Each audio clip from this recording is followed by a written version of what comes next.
क्या वजह है?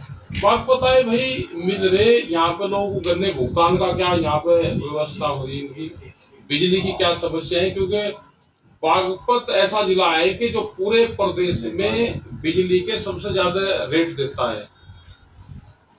तो यहाँ पे पता करने की जाए, मीटर लगने लग रहे हैं, भुगतान है नहीं। तो साल में किसान के गन्ने का भुगतान होता है। जो गन्ना हम आज लगाएंगे, दवाई उसमें आज लग रही है, अगले साल हो जाएगा, तीसरे साल उसके पैसे मिलेंगे, तो 3 साल की खेती होगी। ऐसा कोई व्यापार है कि जिसका पैसा 3 साल में मिलता हो? कोई व्यापार दुनिया में हो तो वही बता दो। तो इसीलिए किसान घाटे में है। एक बड़े आंदोलन की देश में फिर जरूरत है। सरकारें बातचीत करने को तैयार नहीं है। समझौते, जो दिल्ली का समझौता हो गया, वो भी ऑनलाइन समझौता सरकार ने करा, उसको भी मान नहीं ली। वो चाहे एमएसपी का सवाल हो या एनजीटी के नाम पे जो ट्रैक्टर तोड़े जा रहे हैं उसका सवाल हो, हमने ये कहा कि एनजीटी में एक बार विचार होना चाहिए। हमको भी तो बैठा लो ना। जज की गाड़ी 10 साल में 50 से 60 हजार किलोमीटर चले, डॉक्टर की 70 से 80 90 हजार किलोमीटर चल जाती होगी 10 साल में। रोडवेज की गाड़ी 10 लाख किलोमीटर चलती है 10 साल में।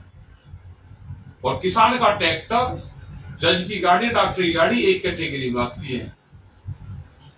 लेकिन यह है कि 10 साल का वो कर दिया कि कंपनी को फायदा कैसे होगा, वो देश में राज चल रहा है। हम पूर्ण रूप से, अगर सरकारें कोई फैसला गलत लेगी, हम उसका विरोध करेंगे। तो जैसा कि इसमें किसान आंदोलन में कुछ मांगे मान ली थी, कुछ अधूरी रह गई थी, वे अभी तक पूरी नहीं की थी। अभी पूरी नहीं की। बिजली अमेंडमेंट बिल पे बातचीत हुई थी कि बिजली पे कोई भी होगा तो आप बातचीत करोगे, बोले कि कभी दिखाएगा, धीरे धीरे करके रेट बढ़ाने का एक पूरा इनका चल रहा है। दूध के प्रोडक्ट बाहर से आएंगे, इसलिए पूर्ण रूप से पशुधन को बर्बाद करने की एक बड़ी साजिश है। सीड बिल है, फसलों के रेट हैं, एमएसपी है, तो ये जो सारे सवाल है हमारे, मेन ये है कि खर्चा बहुत पड़ेगा लेकिन किसानों के फसलों के दाम नहीं है। और एमएसपी खाली है नहीं कि 23 फसलों का आप दोगे। जो भी देश में फसल पैदा हो रही है, चाहे वो दूध है या वेजिटेबल्स है, उन सब पे एमएसपी तय हो। नहीं है तो सरकार उसको सपोर्ट करे। और जब तक किसी भी देश की सरकार किसान को सपोर्ट नहीं करती, बाजार अगर महंगा हो रहा है तो किसान को क्यों मारा जाए? सरकार को सब्सिडी देनी चाहिए। तो ठीक है साहब, एक बार इसके लिए नलकूप में पूर्ण इसका विरोध है। सरकार को बैठना चाहिए, किसानों से बातचीत करना चाहिए कि इसका प्रारूप क्या होगा, या रीडिंग के हिसाब से होगा, कॉमर्शियल होगा, ये किसान का होगा, या इसको उत्तराखंड के पैटर्न पर लोगे, हरियाणा के पैटर्न पर लोगे।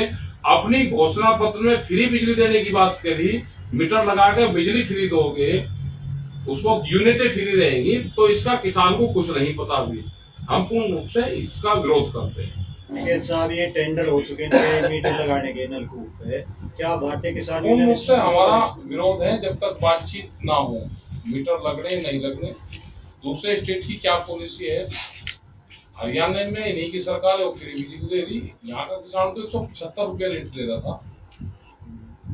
आधे रेट करने की बात इन्होंने करी। हम मीटर कहाँ से आए? घोषणा पत्र में फ्री है, मीटर लगाए थे तो फ्री कहाँ रह गया? कोई दौड़ फाड़ नहीं हुई।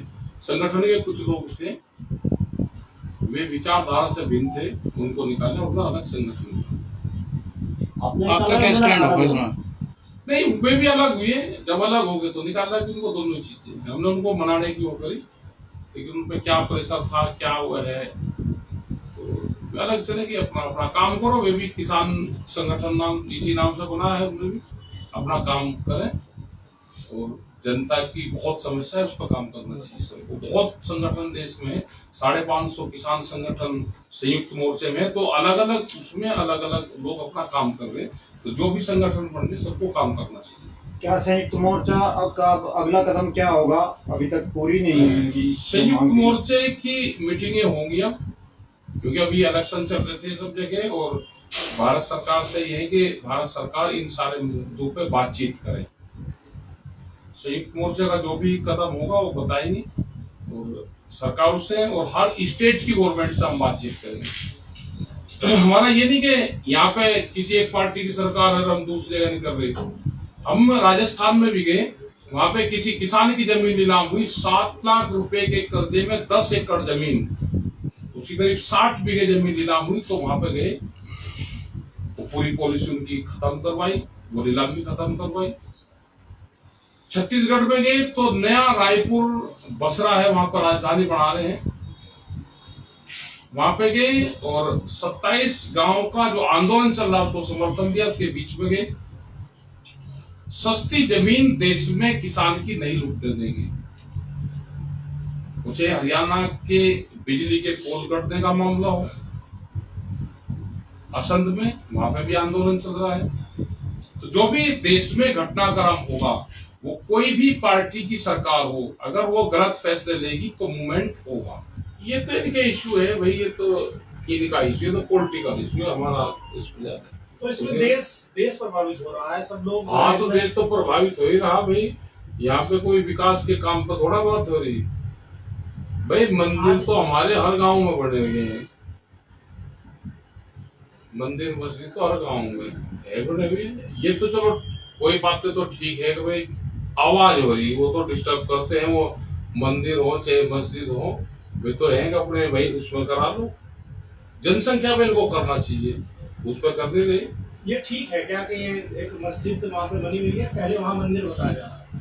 देख लो, तो सर्वे रिपोर्ट है, जो चीजें हैं तो देख कर पता चलेगा, उसका तो नहीं हम तो देखेंगे भाई। अब वो तो जो सर्वे होंगे वो उसमें बताएंगे। ये जनसंख्या में बना लेते, जनसंख्या बढ़ाने क्या है, जनसंख्या भी इलेक्शन के टाइम पे घोषणा करेंगे क्या।